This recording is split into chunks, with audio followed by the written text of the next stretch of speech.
Most people wait until their kids have flown the nest before they even think of starting to downsize.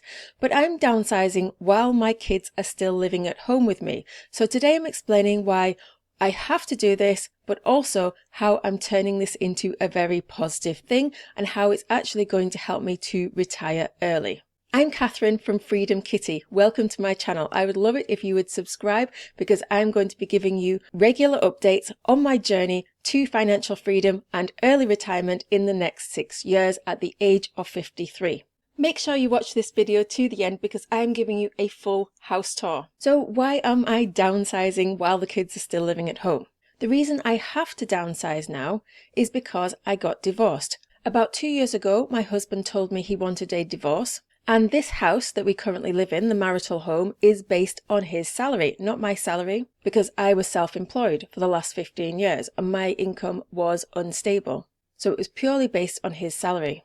In the area that I live in, this is quite an expensive house. It's worth about $360,000. It's currently on the market, so who knows what I'll actually get for it. And when my ex-husband first told me that he wanted a divorce, I was really panicking about money because I didn't have a job. I had actually been looking for a job for a little while and hadn't been successful. I continued to look for a job and it took me a really long time to get a job. It took me 2 years to finally get a job, despite hundreds and hundreds of applications, interviews. I had temporary jobs, but I wasn't able to get a permanent job until very recently. And I'm so grateful I now have a permanent job, but I am on pretty much minimum wage. And I do have a new partner now, and he's also on minimum wage. So between the two of us, we can't actually afford this house, and neither would we want to stay in this house or in a similar house. Even if the banks would lend me enough money to stay in this house, which they probably wouldn't, we simply wouldn't be able to afford the monthly repayments, especially not at this age. I'm 46 years old, my partner is 49 years old, so we're quite close to retirement. So first of all, I was in a state of panic thinking, I can't afford this house, I don't know where I'm going to live. And then as I started chatting through settlement ideas with my ex-husband, he was fixated on keeping his large pension. He had $180,000 in his pension, and to make things 50-50, that would mean I would get most of the equity from the house. And that equity would be around about $140,000. My partner's going to contribute $60,000 to the house. And even if I put the full amount into the house of it would be $130,000 because I'd have to take money out for costs. The mortgage would be $170,000 and we still couldn't afford it. So I knew that even when me and my partner were going to be contributing to the house, I knew that we couldn't afford this house. I ran the numbers and thought, no, we can't afford it. We absolutely have to downsize. At the moment, we're in a brand new 4-bedroom house on a lovely housing estate, which has water views and is about 10 minutes walk to the beach. So it's quite luxurious. And I've been so grateful for my time living in this house. I have absolutely loved this house. The main thing I love about this house is how close it is to the beach. It's not necessarily what the house looks inside or outside or its location. It's just the walk to the beach that I absolutely love. And that's the main thing that I'm going to miss when we move. So I knew that we had to move house. What we'll probably end up moving into is a house that's worth about $180,000. So that's a massive difference from 360 to 180. So it means we'll be moving from a nice area into a not so nice area. But that doesn't faze me because I know the town that we live in quite well. We live in Barry in South Wales. And the area that we're planning to move to is the area that my kids went to primary school. Because we moved halfway through a school year, that was the only school that would take both kids. And it turned out it was a fantastic school. So I know people in that area, the kids have all their friends in that area, their secondary school is also in that area and it's a good secondary school. Their clubs are in that area, there's so much that goes on in that area and I know it very well and I know people are very happy there, and on paper the area isn't as nice as this area, and the kind of house that we'll have to move into will probably be a terraced house, so it will probably be on the road, so it doesn't feel as secure. But the thing is, I've talked to so many people and they say, no, we don't get any trouble. We haven't had any trouble here. We feel very safe. So I don't see why that couldn't be me as well. Where I currently live, There's a block of flats right behind my house of affordable housing, and the police are always there. There are domestics constantly. There's a man and woman always screaming and shouting at each other all the time. So this area isn't free from trouble. People come from the beach because a lot of people come from the city, from Cardiff, and they come and have a beach day and they walk from the beach to this area. So you get a lot of people. Because the house is right on the waterfront, it's beautiful, and there's a promenade right in front of the house, so it's off the road as well. So a lot of people walk right past the front door in a drunken state. There's loads of dog walkers all the time. There's a lot of people constantly walking right past my house all the time. So I'm quite used to that, and I don't really mind it. So that doesn't bother me. The safety of the area doesn't bother me at all. The only things that were going to bother me about moving house is the walk to the beach, so I'll probably have to drive to the beach and then walk, and how old the house is, because the older the house, the more problems. So I know financially it's a bigger financial risk because more things can go wrong, but I am factoring that into the calculations, and I'm leaving myself a big cash buffer to allow for problems to be fixed in the house. My kids are really excited to move because all of their friends are there. They hardly see their friends because it requires their parents to drive them down here, and a lot of them aren't willing to do that, or some of them don't have cars and aren't able to do that. So I've always had to traipse up to other people's house, but that involves people actually inviting you over, which in this day and age they don't tend to do. My daughter's actually looking forward to living in what she describes as a normal house because she gets called posh for living in our current house. So the kids actually want to move. We'll be living in a 3-bedroom house, so we are downsizing from 4-bedroom to 3-bedroom, but despite this so-called downsizing, I'm really looking forward to moving house based on the size that we'll probably have in the house. Yes, we'll have 3 bedrooms upstairs and less bathrooms, but I'm actually looking forward to having less bathrooms because it's less cleaning. I don't really need 3 bathrooms. Yes, I really want 2 toilets. So maybe I will put in another toilet if there's only 1 toilet, but I don't need 3 bathrooms. That's overkill. And despite the house having less bedrooms, we're probably going to actually have more space because terrace houses are often like TARDISes. We'll have a separate lounge at the front, a separate dining room in the middle of the house, and a separate kitchen at the back because a lot of them have extensions out the back into the backyard. So the bottom of the house is often bigger than the top of the house. Whereas my current house, it's a townhouse and it looks massive from the outside. It's a 3-story house. We've got 2 bedrooms and a bathroom on the top. We've got 1 bedroom and the ensuite bathroom in the middle floor, but we've also got the lounge. So we've got to go up the stairs to get to the lounge. And then downstairs, we've got a very tiny little box bedroom, which has been used for offices. Now it's currently used as, it's called a games room. It's like an extra TV room, and my partner has his decks in there. So it's more like a fun room now. And then we've also got the kitchen diner, which is a massive big kitchen, which I absolutely love, but a tiny little space for a dining table, which isn't really big enough to fit more than 4 people on. So it's very difficult to have a big group of people over. Whereas in the terraced house, because it's got a separate dining room, we'll be able to fit a much bigger table. Well, the same table, but it just extends out bigger. And then we'll still have the separate kitchen, which are usually very long and thin. So I'm actually really looking forward to living in a normal house again. I don't actually like townhouses. They're not very sociable. It's a bit of a pain having to go upstairs to your lounge every time you want to watch some telly. And when people come round the house to pick me up, I can never see them from downstairs. There is no window that looks out the back because it's a back to front house. We've got a lovely view from the kitchen out onto the water, but the cars come at the back of the house. And yes, I have a lovely view, and I ask myself, would I miss the view? And the answer is probably no, because I'm the kind of person who tends to have allocated time for allocated things. So if I'm in the kitchen, I'm usually cooking or cleaning, and I'm not looking out the window. If I'm in the lounge, I'm either chatting, playing a game, or looking at the TV. I'm, again, not staring out the window. I'm really not that kind of person. I'm quite a busy person. I'm always involved in things. So I'm not really the kind of person who just sits and looks out the window. However, I do absolutely love nature and beautiful views, but I don't really get them by staring outside at them. I get them by being in nature. I love to be in nature. I love to walk. So that's my block of time where I'm enjoying nature and I'm loving the views when I'm actually in nature.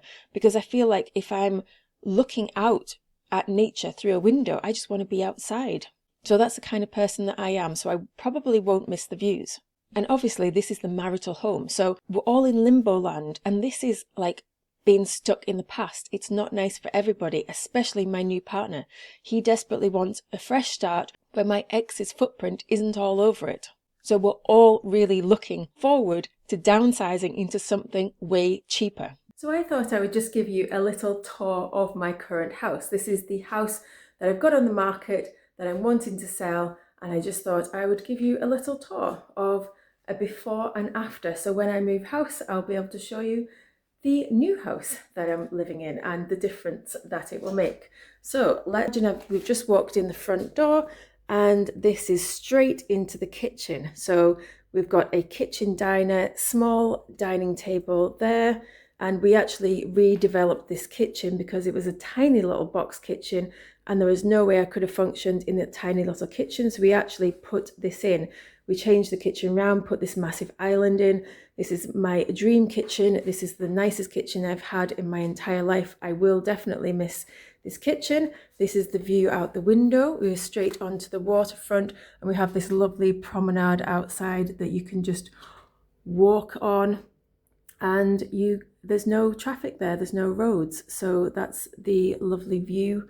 That's the old dock in Barry, the old harbour, and tiny little half-size cupboard there. Not much storage in this house. And then we have got downstairs this little bedroom. It does actually fit a single bed in, but at the moment is a TV room with a little mini sofa and decks, and this is where we dry our clothes a lot of the time. Got this little cupboard at the back here. We've got a garden, tiny little yard out the back.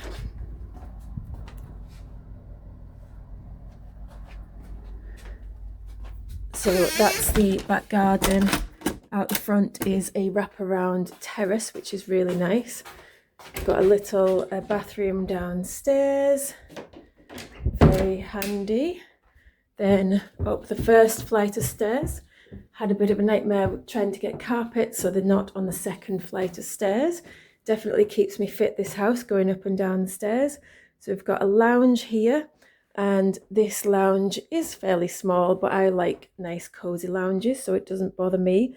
Although people coming to view the house have been saying that they think it's too small, but I've taken some furniture out. I did have a big coffee table. That's why the coffee table is currently on top underneath the sideboard, because we're trying to create the illusion of it being bigger by not having a big coffee table right in the middle of the room. We also had a little chair there, which we've taken away to try and make it bigger.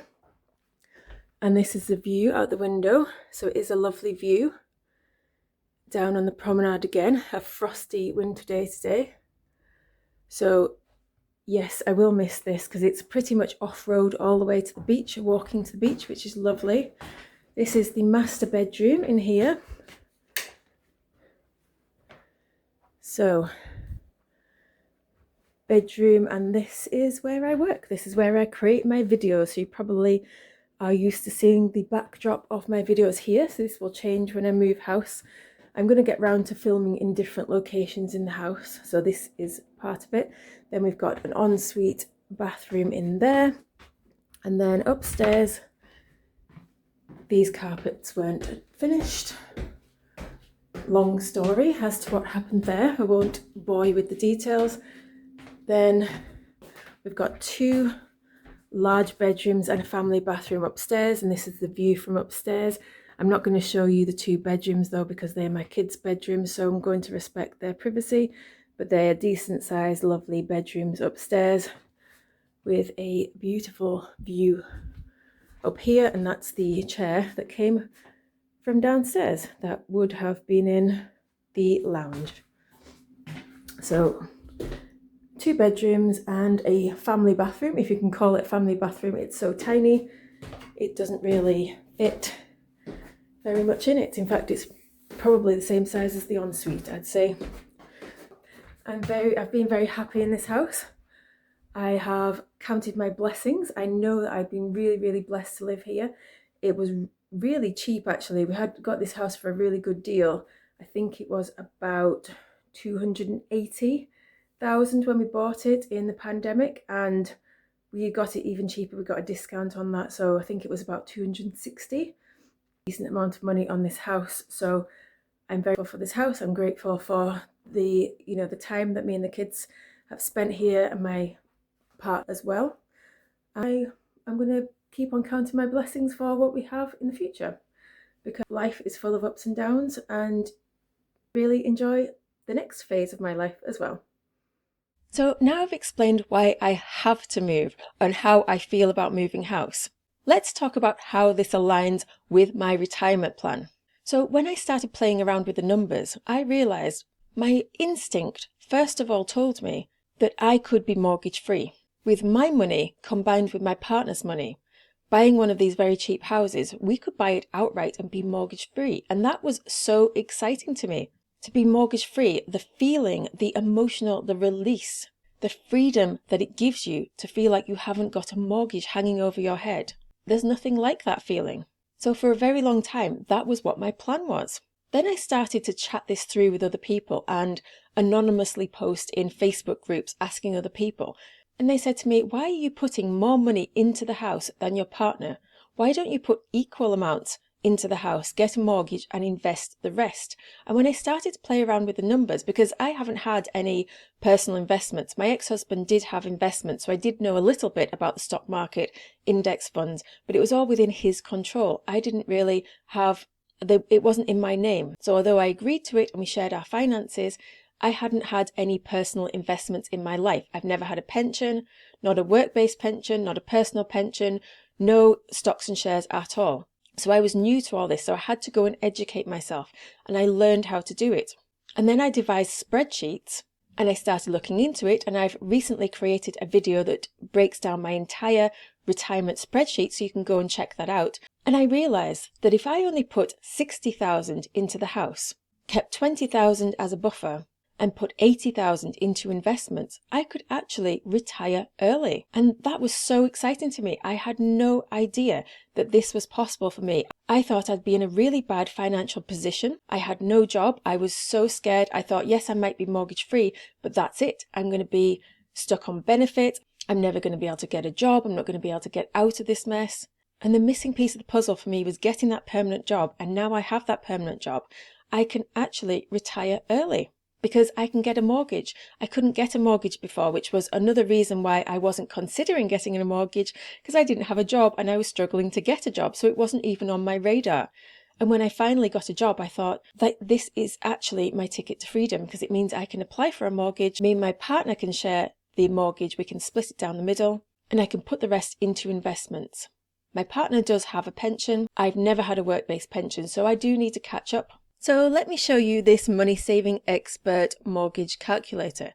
So say if you have got a mortgage debt, which is what we want, of 60,000, the maximum term that the bank is probably going to give us is 17 years. Hopefully we'll get an interest rate of 3.9 or less. And then let's have a look at that. So the amount that we would repay per month is £403. So divided that by 2 people is going to be about £200. So that's definitely affordable. But if we were to buy the house that I'm currently living in, the family house, and instead of having spare money that I put into investments, I put all of the money into the house, the mortgage would be £170,000, because we take the price of the house minus the 130,000 that I'd put into it, minus the 60,000 that my partner would put into it, and that leaves 170,000. The problem with 170,000 is that the banks probably wouldn't give us 170,000 because they know that we can't afford to repay it because we're both on minimum wages. But just say we could afford to pay it, or just say the banks would lend us it, the amount that we would have to repay per month would be £1,141. So divide that by 2, that's a lot more money. So that's over £550 per month. If they have fees, it might go up to £600-ish per month each. And to me, this is getting too risky, because I don't want to have a massive mortgage debt, because the problem is that I want to retire in 6 years. So say, for example, I had that mortgage over 6 years. Say if I wanted to be mortgage free by the time I retire, I would have to pay £2,652 a month to pay off that mortgage before I retire. And obviously that's not possible because I don't even earn 2,600. Even divided by 2, we still wouldn't be able to afford that. Say if we retired at the normal retirement age where everyone gets the state pension in 13 years. That now brings it up to £1,300 per month. So we still couldn't even do that. It's simply not affordable. And just say that the interest rates go up and then the mortgage rates go up and then it goes up even more. Whereas when you've got a smaller mortgage and the interest rates go up, it goes up by a smaller amount. So it's not as risky. And to me, that's just too much risk. I don't want to put all of my money into such an expensive house. So this does actually mean that we'll still have the mortgage when I plan to retire. And at that point, I'm either going to pay it off as a lump sum or continue to pay it. I'm not decided yet. I'm going to assess the situation nearer the time and see what our income is, see what we've got going on, and then make the decision then. But £200 a month won't be much more to find if I want to continue paying the mortgage after I've retired. So then when I realised I could retire in 6 years if I actually do this plan, if I put £80,000 into investments rather than into the house, that was so exciting because that investment is going to grow and grow. And even though I might be left with a small mortgage after retirement, I have options at that point. I can either pay off the mortgage in full or I can keep on drawing down a little bit extra from my retirement fund, from my investments every single month to pay the extra mortgage. But it gives me a massive amount of options. I could have even gone one step further and got an interest-only mortgage and put even more into investments. But because I'm sharing this with my partner, that's too much risk for him. So we're doing a repayment mortgage. Then when we've actually retired, and potentially the kids have left home at that point, we still have further options. We could downsize even further into a 2-bed house. But there are so many options for house hacking for a 3-bedroom house that we will probably end up keeping the house because I think we'd make more money by keeping it. And plus, it's less hassle because we don't have to move again because it is a lot of hard work moving house. So the house that we move into, it might be our forever home. Who knows? I also think it's so much easier to downsize at this age. I'm currently 46 years old. I've got so much energy. I'm very healthy. I'm very strong. I'm mentally strong. The move is going to be no problem for me. I've moved house so many times. I'm really, really used to it. Yes, it is a pain. It's stressful, but I know I can cope with it. Whereas my parents are currently trying to move house, age 72 and 82, and they are really, really struggling with the move. So I don't want to get to age 70 or 80 and then be moving house. I think that's just too much to cope with. So let me know in the comments below, have you ever thought about downsizing? What stage of life are you up to? Are you an empty nester? Have you still got kids living at home with you? What would prompt you to downsize your house? Are there any areas around you that would be cheaper that you'd be nervous to move into? Let me know in the comments below. And until next time, have an amazing week.